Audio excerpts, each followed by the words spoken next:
welcome back, fight fans. UFC 321 just happened. We're here to recap the events, give you our raw thoughts. Not the most exciting main event, but You know what? Regardless of the outcome, we're here to let you know how everything went down. We're going to break down the entire card. A little run through the prelims. There was a chick fight started off, so we weren't watching. And then Mr. Posto got his first UFC win, so shout out to him. Seemed like a setup in the first place against Azat Maksum. Yes. No, it definitely felt like the UFC was trying to throw Raposo a win. Yeah. 100%. It worked, so good for them. Not the most exciting fight. You do not have to worry about going back and watching it. And the next time he fights, I wouldn't be surprised if we picked against him. So going forward, we had our first heavyweight bout of the night. Yep. And, everybody loves Chris Barnett. Maybe some of us love Chris Barnett a little too much. Maybe throw him on a prelim parlay every now and then, a little biased opinion. Plus 350, baby. How can you not? How can you not? You know what I'm saying? But to be honest, it looked like he didn't want to participate whatsoever. He was taken down and kind of covering up as if he wanted the fight to get called as soon as possible. It was kind of boring to watch. I saw someone, I think he was spinning back fist on Twitter, even commented out like, "Fight back, Chris!" Like, please, like all caps, like, please fight back, please fight, do something. And Hamdi ended up getting a point taken away for throwing illegal strikes to the back of the head. He caught him with an elbow, coming in pretty good on the back, and Chris Barnett took a few minutes to stall, but it still felt like Chris was throwing it because it was like he didn't want to go through with it, but he knew if he stopped, it would end in a no contest. Yeah. Ironically. Yeah. So anyways, Hamdi comes away with the win after lackluster 3 rounds go by, and then him and Walter Walker were basically trying to book their next fight together. Do that. Do that. Yeah, do it in go November. for it. Yeah. Yeah. In guitar, why not? You're both heavyweights. You don't cut weight. Get back out there. Do it in guitar is correct. Yes, exactly. Throw it on the as the co-main event. Moving on, we had a banger at the featherweight division between Nathaniel Wood and Jose Miguel Delgado. Yep. 3-name man. So respectfully, we'll throw all 3 in there because I'm not sure where the middle one belongs. But Jose came in on a 7-fight finishing streak and was wrecking this dude in the first round. The first round for sure. They exchanged knockdowns throughout the rest of the fight, but I don't understand how I think knockdowns are built differently though. And true. The spinning elbow that knocked down Nathaniel Wood, I feel like, and this is kind of something that I was curious about. How are we supposed to judge something like that where it seems like Delgado's knockdown was more impactful, but if Wood survives and then gets his own knockdown, then isn't that more impactful? The fact that he ended up surviving and then coming back with his own? Like, wouldn't you give him the round in that scenario? Or how do you feel? I think it cancels each other out. So both knockdowns, wipe them away, and rule the fight how you saw it, before and after. Get rid of both knockdowns, judge it from there. That's how I would do it personally. I think you get one, obviously you have a big advantage, but then if you get one thrown back at you, they both X each other out. Judge it from there. I don't understand how Nathaniel Wood got the nod. I thought it was pretty clear and even for Jose Delgado, but damn. You know, you want to talk about pre-written scorecards. Well, that's what I'm saying is I feel like the biggest thing is the first round on all the cards still went to Jose. So what I brought up with the knockdowns doesn't actually come into play, but it was just something I was curious about.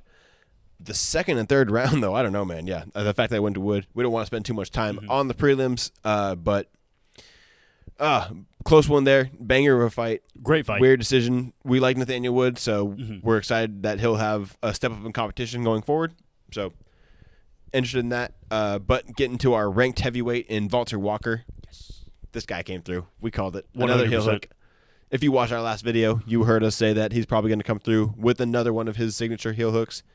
And he did it. Yeah, nice and easy. Louis Sutherland landed a nice leg kick, and that's all we got to say about him. He was Nothing cool. else. Yeah. Looking. No, you were thick and you looked overweight. He looks like a heavyweight. You look like a heavyweight is right. Now this next fight, Ludovic Klein versus Mateus Rebecki. Banger. Rebecki always comes out to fight. Yeah. Like, this guy leaves every fight bloodied and giving it his all. I really, really enjoyed this fight. This was one that I thought should have ended in a draw. I mean, Ludovic Klein easily won the first two. He left Rebecca bloodied and battered in the second round, and Rebecca came out. His conditioning and stamina in that third round was amazing. So game the entire fight, and just the elbows from that top position in that third round were ridiculous. I was almost surprised that Klein didn't get finished. But, it goes to decision either way. Good on Ludovic. He hurt his ankle in that third round as well, and with that takedown. It looked like on that last takedown he rolled it pretty bad, but he didn't give up. While doing it. We've seen other guys do so. So shout out to him for being tough and toughing it out. And there's nothing cooler than getting your hand raised on the stool. Yeah, right. That's a good way to end it. I mean, you get your double pay, whatever the fuck you want to call it, the win and show bonus. Excited for both these guys to get back into the octagon probably early next year.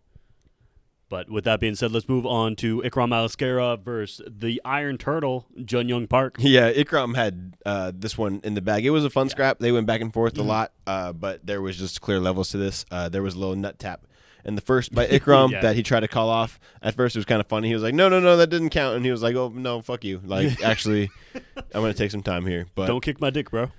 It was a fun fight, but at the end of the day, there's a clear difference between these two. And I think it was a setup from the beginning, and Ikram's going to move on to bigger and better things. Hopefully gets a ranked opponent that maybe isn't too high.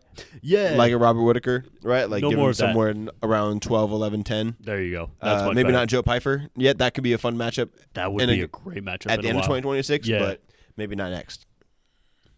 Park is a good gatekeeper in a sense of like he's the guy right before you get a ranked fighter or somebody right next to it. Yeah, and as far as Asian fighters go, to be honest, he's one of the more accomplished ones. More accomplished and more active. As far as like this era. I feel like I always see him fighting.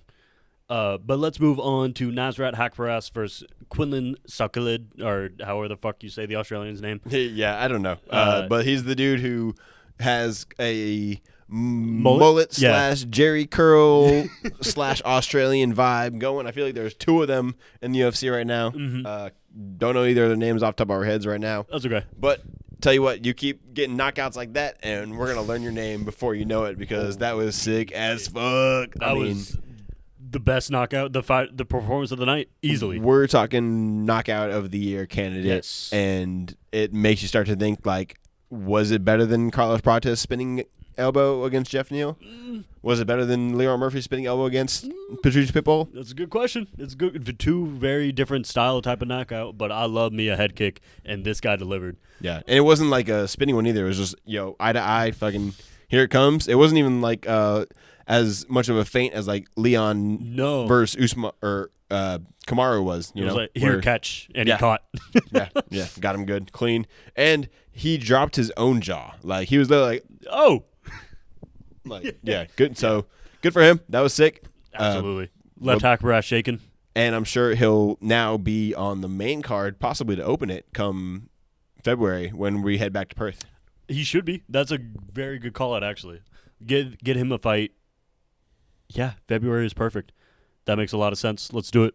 Because this was a short notice fight, too. So he comes in here against a guy on a 5-fight win streak who's a veteran. They said before the fight started, I don't know if you caught it, but they said that Haqparast was already fighting in the UFC before Saul killed. Whatever the fuck. You know the name. Started training. That's awesome. So good for that kid, dude. He's young, too, isn't he? Young to us. Young enough. All right, let's move on to our main card. Yep, we made it. UFC 321. We made it. We got Alexander Rakic versus Azamat Murzakanov. This fight went about exactly how we expected. Pretty much. I think that we said it would go longer than it did. You know, ended in the first, which is awesome. We'll take that every time. Yeah, absolutely. And just like we said, I mean, that's Murzakanov style. That like light on your feet, like mixing up the boxing level changes, body shots, head shots, and kind of like lunging jabs. And that lunging jab ended up finishing him. The one that ended the fight. That was his performance. I mean, I know these guys didn't throw a whole lot of strikes. There wasn't much to really break down, but damn. Well, it started like Rakic threw like a kick right away, and you're like, his athleticism, his size, his length against this pudgy looking 5'10", bald, looking older gnome looking dude. But I will say I did see the face off before the fights, and it was like, damn, did we really pick this guy? Did we fuck up? Did we pick this guy to win? We sure did. But, I mean, yeah, we know what we're talking about. We've been around the block once or twice, and Azamat did exactly what we thought he would. A little bit earlier than what we had expected. I know you said third round knockout. I don't remember what I said, but I definitely said knockout. And he found that kill switch. It wasn't up against the fence. It was right in the middle of the octagon. It was a lunging jab that got him right in the middle of the octagon. So, yeah, shout out to Azamat. Get you back in there early 2026. There's a couple of fun fights that you could give him. I'm looking at Khalil Roundtree right now. I was thinking the same thing. Yeah. That's awesome. That's a good fight to make, and I would love to see it happen. I think timelines match up as well. Because I feel like, after a big win like that, you deserve someone that puts you at least in title contention talks. And fighting someone like Roundtree definitely does that for you. 100%. And Roundtree would be more than game in that type of fight. Yeah, for sure. He's going to be the bigger fighter. He's going to be the cleaner fighter. I mean, both these guys are actually pretty... He'll be looking for new blood as well. Yeah. I like that fight a lot, but let's move on to Alexander Volkov versus Jailton Almeida. Almeida's so fucking boring. Yeah, I'm happy to be wrong if it means that the fighter that I like least loses. And in this case, that's exactly what happened because we do not appreciate nor support fighters like Jailton Almeida. No. And I mean, so it goes, this is how the first round went. Glove touch and you're on the ground. Yeah. That's what he does every time, and he doesn't do anything from top position. Yes, he looks for submissions, but if he doesn't get it in the first couple of minutes, he's just going to lay on you. He looks for them like I look for things when my wife asks me to find something. I'm like, yeah, sure. I couldn't find the submission. Yeah. So we are happy that Jailton lost. We did predict him to win, which I mean he had a couple of opportunities to do so. It ended up as a split decision. The fight stayed on the ground just like we said it was going to. The entire time. The judges just did us the honor, us being the fans, of not awarding laying and praying, which you don't especially on this side of the world is actually very cool to see. It was unexpected, but I mean, but I guess it was for their guy. Yeah, right? You got the Russian in a sense. We'll call him their guy. I thought Volkov won, regardless. I thought he had. I thought so too. Yeah, the first round. You do more damage on the ground. He definitely was landing those elbows in the first, right? First and third, Jailton just laid on him the entire second, so definitely got that. Third round is controversial. It could have gone either way. Like I mentioned, I thought Volkov won, so I'm happy when the guy that I think won doesn't get robbed by the judges like he did against Gon. And it went to split decision, so it could have gone either way. Yep.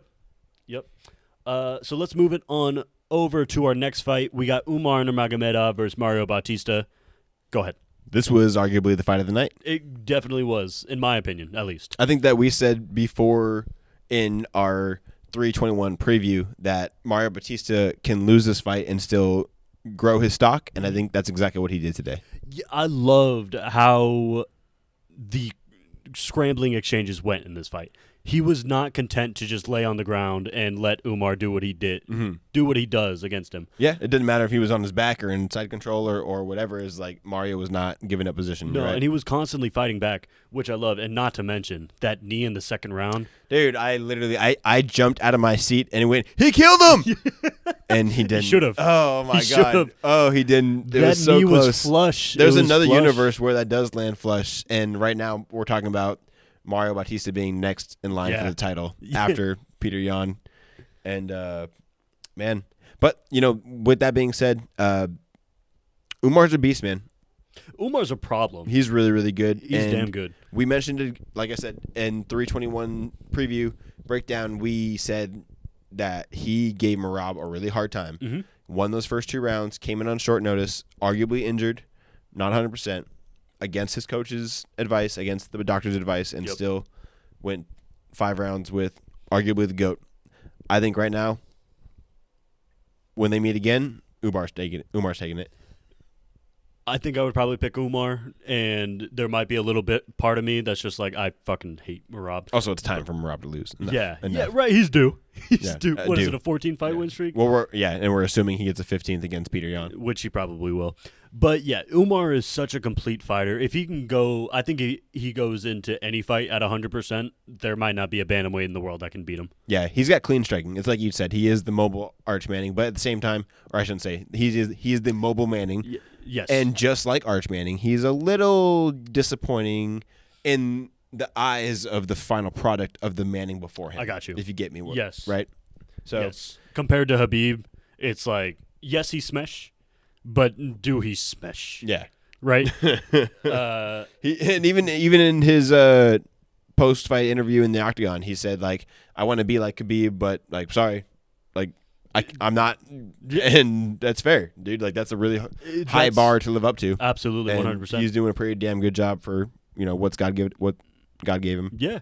Yeah, I mean, now you can never be Habib because you have that loss on your record. But with that being said, let's move on. Neither can Islam, but at the same time, Islam can be better than Habib if he gets a belt in 2 divisions. That's a good point. Plus, Makhachev, not Nurmagomedov. Verna versus Mackenzie Dern, though. What do you think about this fight? The coin don't fucking lie, baby. 2-0. 2-0. Undefeated, undisputed, never lost a bet. Nope. Let's move on. Yep. I'm so fucking mad. Man. This sport is so beautiful. It's so unique, and I really do love it so much. But how do you fix this? God damn, does this shit suck, bro? I hate this. I hate that this happens. We've waited over a year for our heavyweight champion to return. We knew it was going to end in 1 round, but this isn't what we meant. No, dude.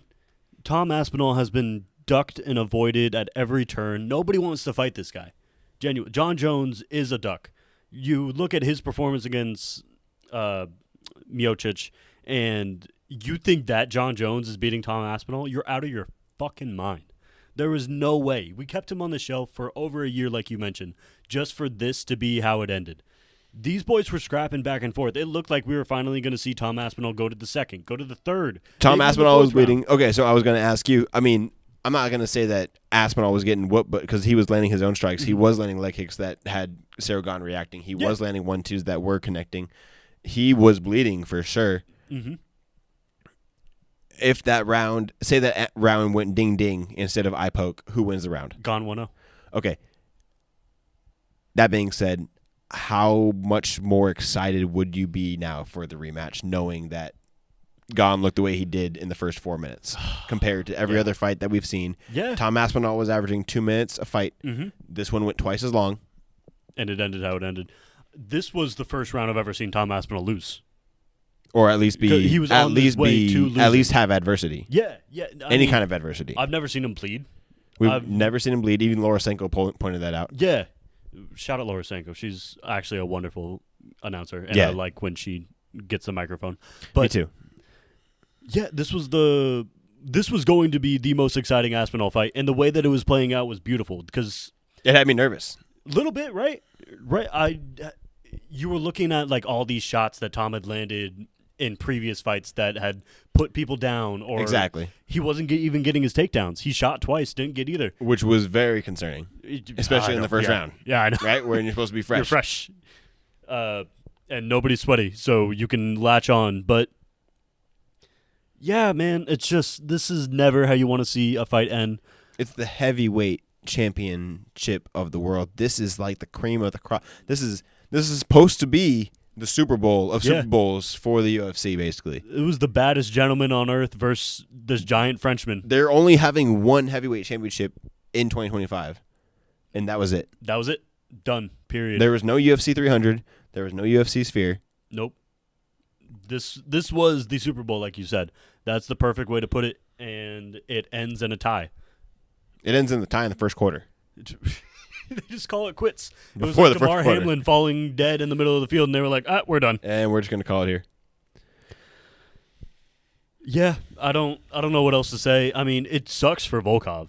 That's who it really sucks for. Volkov earned his rematch against either of these fighters. Yeah. Whether it be Gon, who he beat, or Aspinall. He still do it. And so the thing is, we have to wait. We're recording a couple hours after this just took place. So we need the verdict and the diagnosis for what Tom Aspinall's eye is. And then it's up to him. When can he return? I think that in everyone's best case scenario, I don't know how Tom feels about this, but December, right? Like, right, yeah. Sorry, Marab.